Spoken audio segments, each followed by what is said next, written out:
tinokuchingamidzai kuchechi yeChrist Embassy yepamhepo yatinoita muchishona. Iko zvino hapachina chikonzero chokupedza svondo rose usina kupinda chechi, nokuti painopindwa unenge usipo, kuda wakanga uri kubasa pakaenda vamwe kuchechi, kuda wakanga uri parwendo, kuda chechi yeChrist Embassy haisati yakuwanikwa kwaunogara, kana kuti unofarira hako kudzidza shoko raMwari nechishona. Ino ndiyo yave chechi yako. Chipinda tinamati. Haleluya. Tinosangana zvekare pamunamato wedu weChrist Embassy watinoita pamhepo muchishona, ndichivimba senguva yose kuti makava nesvondo rakanaka uye kuti makagona kufamba nesu pazvidzidzo zveRhapsody zvatinogara tichikutumirai. Haleluya. Zita rangu ndoitwa Brighton Chitamba, mufudzi wenyu pamhepo, ndichitenda mufudzi Chris zvakanyanya nokuda kwemukana iwoyo wavanotipa wokuti tigone kunge tichisangana pamwe chete tichidzidza shoko raMwari, tichikurudzirana nokusimbisana pazvinhu zvomweya. Ndovatenda zvekare kunyanya nokuda kwebhuku reRhapsody ravanotinyorera. Mubhuku reRhapsody tinowana zvidzidzo zvezuva nezuva, zvidzidzo zvebhaibheri. Kana wanga uchisinetseka kuti ungadzidza bhaibheri sei, hazvichanetsi. Rhapsody rapo. Paunenge uchidzidza chidzidzo chimwe nechimwe unenge uchitowana ndima dzinenge dzichitsanangurwa imomo, uchiwana pokutangira kuti ungadzidza sei shoko raMwari. Haleluya. Ndoda kuti ndipinde mubhuku iro reRhapsody ndichitora chidzidzo chimwe chatakapiwa namufudzi Kristu chatinoona imomo. Kwai chimwe chaunofanira kuziva pakuparidzira vanhu. Nona takatumwa sevatsvene kuti tinoparidzira vanhu shoko raMwari. Tisu tine basa iroro rokuparidzira vanhu shoko raMwari. Tisu tinofanira kuvaunza kuponeso. Tisu tinofanira kuvaunza kuna Mwari. Asi mukuparidza shoko raMwari ikoko tine zvinhu zvatinofanira kuziva nokunzwisisa. Pane zvinhu zvatinofanira kuita kuitira kuti tigone kuparidzira vanhu zvino unyanzvi, tigone kutendeusa vanhu vatinenge tichitaura navo. Ndo zvimwe zvezvinhu zvatiri kudzidziswa namufudzi Chris muchidzidzo chino. Ndima yavanovhura nayo Matiyo 5 ndima 13. Kwanzi saizvozvo chiedza chenyu ngachivhenekere pamberi pevanhu, kuti vaone mabasa enyu akanaka, vagokudza Baba venyu vari kudenga, nokuziva kuti Baba ava ndivo Mwari. Haleluya. Mufudzi Kristu otsanangura kwanzi dzimwe nguva vanhu vangarayirwa kunotendeusa vatanzi. Vanobva vafunga pamusoro pevanhu vavanoziva nechekare. Vanhu ava vangava vakidzani vavo, kana vavanogara navo, kana shamwari dzavo, kana vavanoshanda navo, kana hama dzavo chaidzo. Ava vanenge vari vanhu vavanogara vachiparidzira asi vasingadi kuponeswa. Saka kwanzi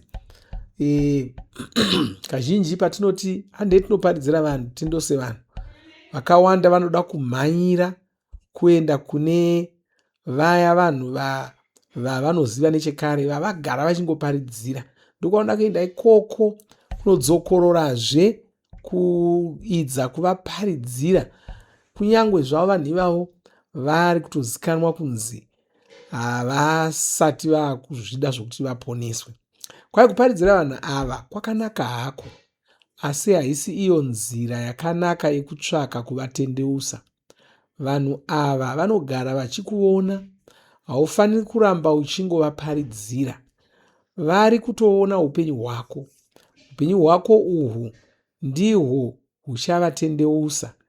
Ishe havana kuti tirambe tichingotaura nevanhu tichitsvaka kuti vavone mabasa edu akanaka, vachizokudza Baba vedu vari kudenga. Kwete, vakati chiedza chedu ndicho chinofanira kugara chichivavhenekera, kureva kuti vanhu ava vanofanira kugara vachiona upenyu hwenu. Ihwo upenyu huya hunotungamirirwa neshoko raMwari. Mabasa edu aya ndiwo anovazivisa nezvamuponesi. Saka kwanzi vanhu vaugere navo, kuda unoshanda navo, vakavakidzana navo, wongu unofanira kunovaparidzira. Kuda kutanga kusangana navo unovaparidzira, asi mushure mokunge wavaparidzira kuda kamwe chete, kaviri, katatu, wavaparidzira kudaro, vatonzwa shoko iroro. Kana vanga vachida kuponeswa, vangadiro vakaponeswa. Asi kana vasati vaponeswa, kuda vasati vakuda zvokuponeswa, kuramba uchingovataura navo hakusiko kunonyatsovabatsira. Chimwezve ndechekuti vanhu ava vari kukuona nguva imwe neimwe. Ndo chandoda kusimbisa ipapo, uye ndo chinosimbiswa zvekare muchidzidzo ichochi. Vanhu ava vagara vanotokuona nechekare. Saka hausi kuzongofanira kuvaudza pamusoro poupenyu hwevaMwari. Vanofanira kutohuona mukurarama kwako, mukuita kwako, mukutaura kwako. Ndosaka zvakakosha kuti kana wakazvarwa kechipiri unofanira kurarama upenyu hwevaMwari. Kune vanhu vanoshaya hanya netsika iyoyo. Vanongorarama savanhu vese vese, vanongorarama savanhu vomunyika. Mona vamwe vanhu vanosvika vachibvunza Bhaibheri rinotirambidza here kumwa doro? Bhaibheri rinotirambidza here kusvuta fodya? Bhaibheri rinotirambidza here kuinda kwakati? Bhaibheri rinotirambidza here? Ndozvavanenge vachingotsvaka. Chimwe chinhu, vanhu vanovhunza mibvunzo yakadaro, chimwe chezvinhu chavanokanganwa nezvacho ndechekuti tinotori nebasa ratinofanira kuita panyika panapa. Vanhu vanotarisira. Mona Pauro ane pamwe paanotaura achiti kwaye, inini handina chandinorambidzwa kuita, asi hazvisi zvinhu zvose zvinondibatsira. Ndo maonero, ndo paapasvika Pauro. Pauro wanga asvika pakuzviudza kuti hausi mutemo wandorarama nawo. Ndinotarisa kuti chinhu ichi chinondibetsera here kana kuti hachindibetseri. Kwai ndo mararamiro andinoita. Chinondibetsera here kana kuti hachindibetseri. Handingotarisi kuti Bhaibheri rinoti chiite here kana kuti usachiita. Notomwa kuti nditaridze kuti pakanzi usasvuta fodya ndapapi. Nditaridze kuti pakanzi ndisaita zvakati ndapapi. Nditaridze kuti pakanzi ndisamwa doro ndapapi.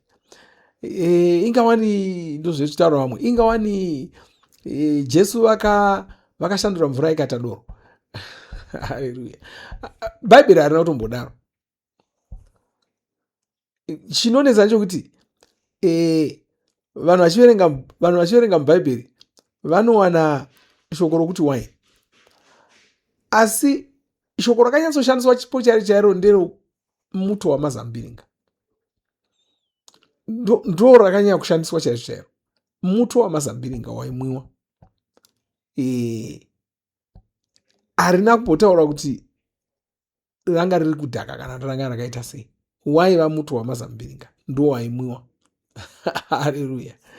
Asi kunyangwe tikati raiva doro, handiwo mararamiro aunoita zvinokubetsera here? Zvino Pauro wakasvika pakuti kana kudya kwangu nyama kuchigumbura hama yangu munashe, ndinosiya nyama iyo. Haana kuti ko Bhaibheri rakamborambidza vanhu kudya nyama here? Handiwo mafungiro ake.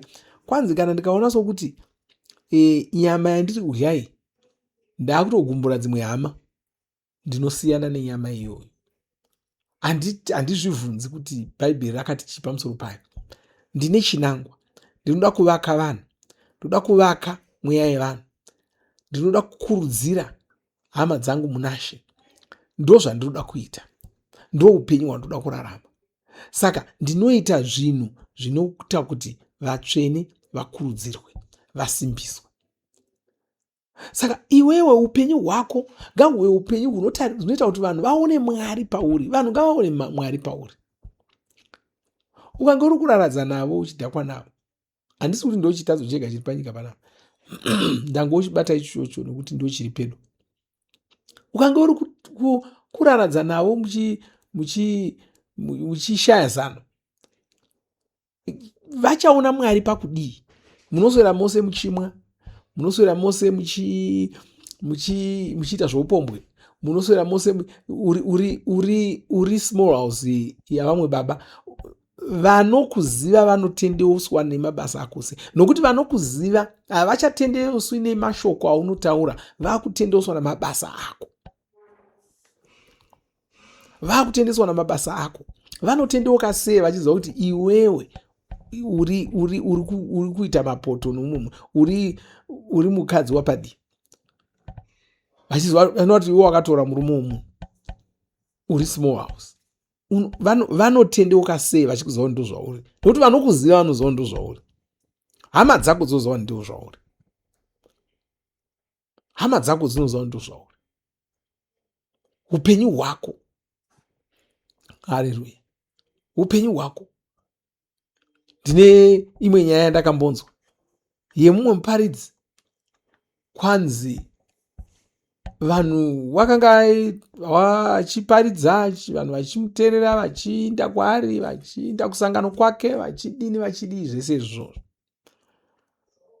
Baba vake ndokuchizouya voti vakunzwa, vamushanyira vaunzwa vanhu vanotomuti muparidzi. Vakati muparidzi werudziwe uyu anoita zvoung'anga kumbaka, unokuita muparidzi werudzi. Chii chiri kuitika? Hongu uri kuudza ko vamwe vanhu vasingakuzivi, asi vanhu vanokuziva vanotendeswa namabasa ako, havatendeuswi nemashoko aunotaura. Vanoda kuona kuti mashoko aunotaura nezvaunoita zviri kuwirirana here. Izvozvo ndo zvinovatendeusa, vachiona uchirarama upenyu hwavamwari, uchifarira vanhu, uine rudo, uchigara uri mutano, uchishandisa shoko raMwari zvinhu zvichiitika, uchishandisa shoko raMwari kugadzirisa zvinhu, vanhu vachiona minana paupenyu hwako, vachiona minana paupenyu hwako. Vachiona saizvozvo vanosara vasina romuromo, vakubvuma kuti zviro kwazvo uyu mwana waMwari, uyu muMwari chaiye chaiye. Saka ngwarira upenyu hwaunorarama. Usaita mbiri yokupopota. Vafakidzani vako vokuziva semunhu anopopota, semunhu agara akatsamwa, semunhu anonyima, semunhu akadai. Ngavakuzive semunhu anofarira vanhu. Ngavakuzive semunhu anorarama upenyu hwevamwari. Haleluya. Ngavakuzive saizvozvo. Saka usaramba uchingoparidzira vanhu vamwe chete, muchitozopedzisira makungoita nharo. Nyengeterera vanhu vacho. Ngavaone shoko raMwari paupenyu hwako. Rarama upenyu hwevamwari. Upenyu uhu ndihwo hunofanira kuvapupurira. Vanhu ngavaone vega kuti uri mwana waMwari. Ngavaone vega. Zvokuti nyange pakazotaurwa zvimwe zvinhu zvakashata pamusoro pako, vari pedo newe vanofanira kugona kupupurira kuti aya makuhwa, uyu tinomuziva, haana kuita saizvozvo. Rarama upenyu. Mhuri yako ngaikuzive somunhu anonamata Mwari. Vamwe ndo pavanorasika ipapo. Vanozochema-chema, handisi kuti mwana wangu akaita sei, haadi kunamata, haachadi kunamata, wakudai wakadai. Manga muchirarama upenyu hwerudzi. Manga muchirarama upenyu hwerudzi mumba menyu. Munotaurirana chii kana muri mumba? Mwana anokuona ka? Mudzimai wako anokuona, murume wako anokuona. Hapana chaungavanzira mwana wako.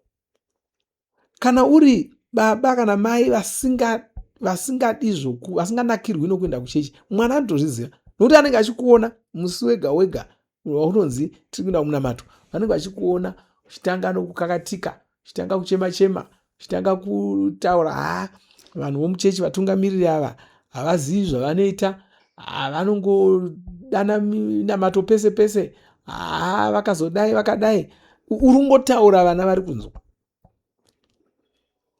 Saka vanotozviziva kuti iwewe sangano rako harusi kutombonyatsonakirwa naro chaizvo chaizvo. Saka rarama upenyu hwavamwari, ndo unofanira kupupurira.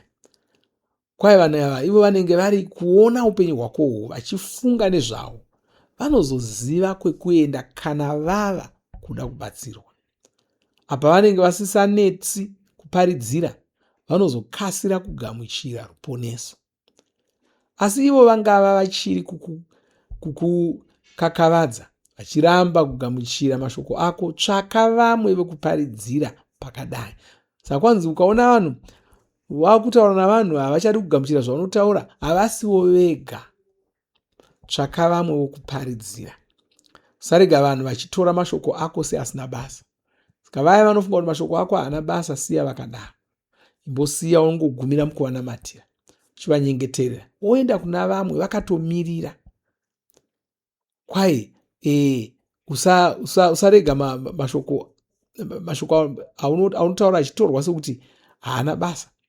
Kune vakawanda vasati vanzwa shoko reruponeso iri. Kune vakawanda vakatomirira kurigamuchira. Vanhu ava vangava vausati wava kutomboziva. Enda kuvanhu ava, vazivise shoko reruponeso, vanozorigamuchira.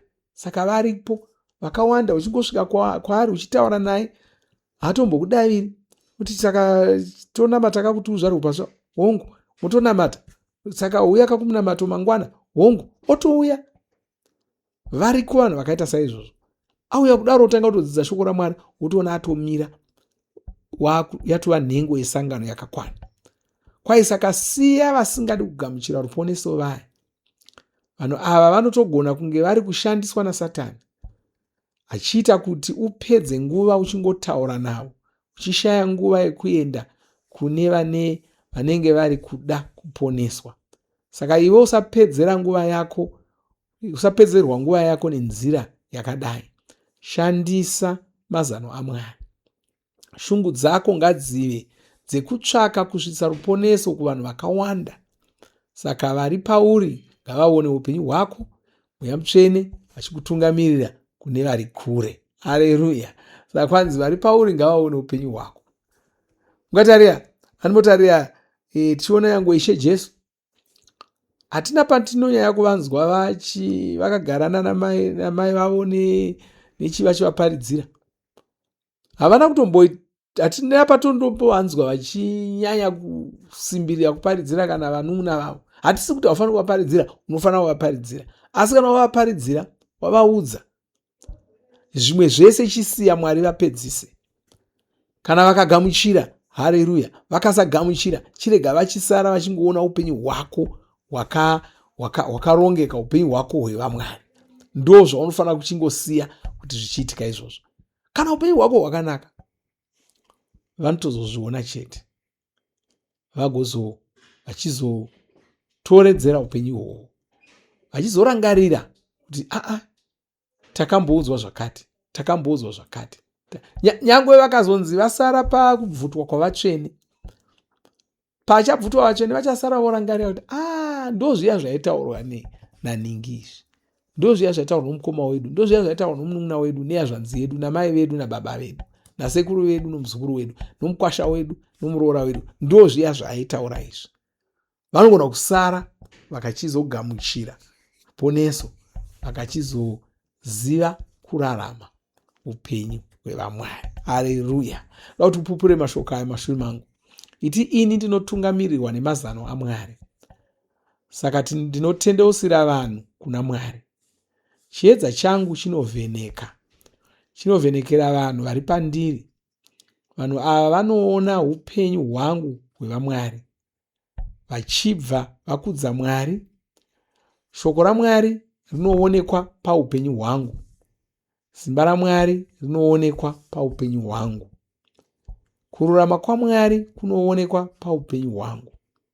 Saka vakawanda vanoponeswa nhasi muzita raJesu. Ngaitingotora nguva yekutenda Mwari tichinamata.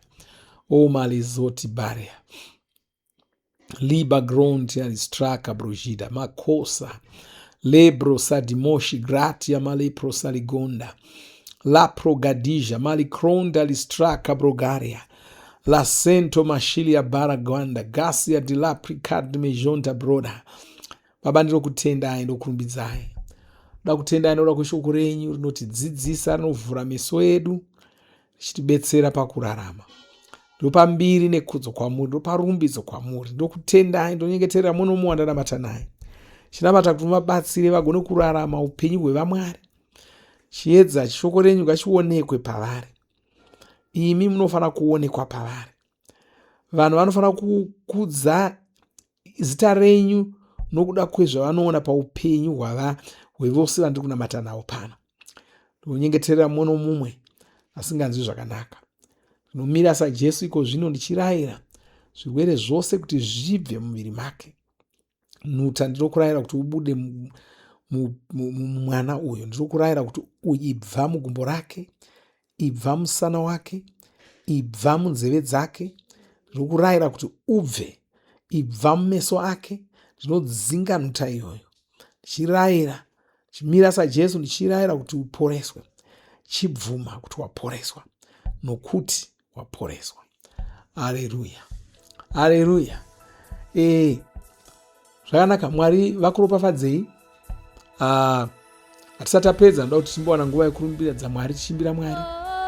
Shure mazvo, kana wanga usati wazvarwa kechipiri, ndoda kuti tichanamata newe. Saka ndoda kuti umire tinamate newe, ubve pano wagamuchira Jesu, wazvarwa kechipiri, mwana waMwari. Mwari vakuropafadzei. Ngatisangane zvekare musvondo rinouya tichidzidza shoko raMwari saizvozvo. Mwari vakuropafadzei. Amen.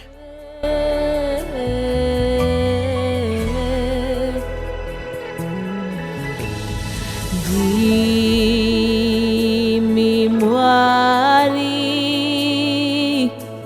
makanakisa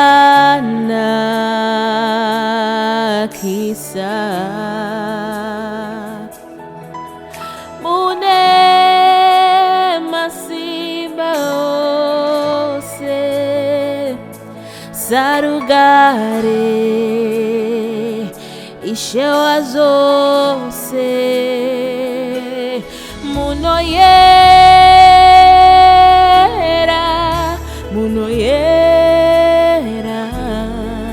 zita renyu rinoyera makakodzera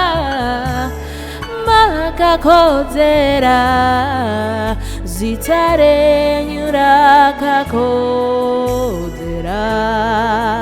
Imbaneni ndimi Mwari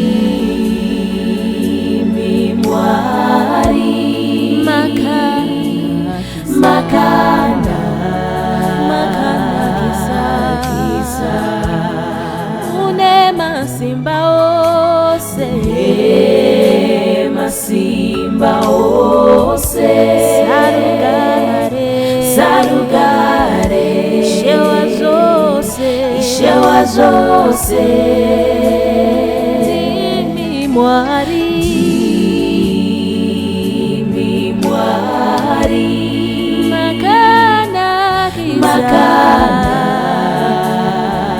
makanakisa mune masimba ose sarugare Ishe wa zose munoyera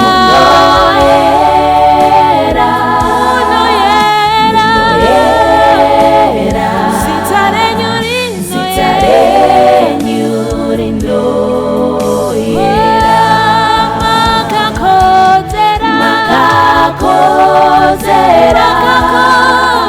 makakodzera zita renyu rakakodzera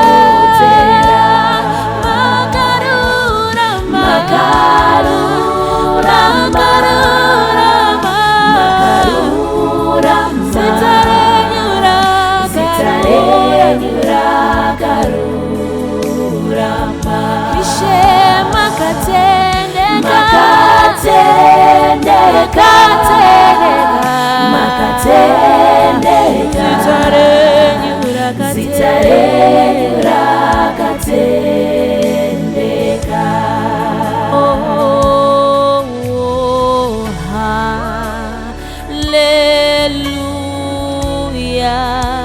Tinokutendai, tinokutendai. Oh, hallelujah. Tinokutendai, tinokutendai. Hallelujah.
Vakakotera zita renyu rakakotera.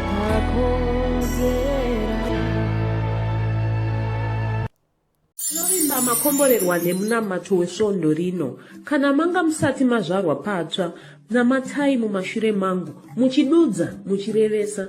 Taurai muchiti, Mwari vari kudenga, ndinouya kwamuri, ndinokoka Jesu kuti vapinde mumwoyo mangu. Ndinokumbira kuti Jesu vatonge upenyu hwangu. Ndinopupura kuti Jesu ndivo vavaishe wangu. Saka ndinogamuchira upenyu usingaperi mumweya mangu. Ndazvarwa patsva, ndava chisikwa chitsva. Ndinokutendai. Amen. Makorokoto mazvarwa patsva, tinokugamuchirai muchechi yeChrist Embassy. Titumirei zita renyu nekwamunogara. Munogona kutumira iri SMS kana WhatsApp pa 0772 166 928 kana kutuma tsamba pa shona@gmail.com. Muchida kupa mpiro yenyu neEcocash, rovai namba *151*2*6 *58225# motevera zvinenge zviri kutaurwa neEcocash ipapo.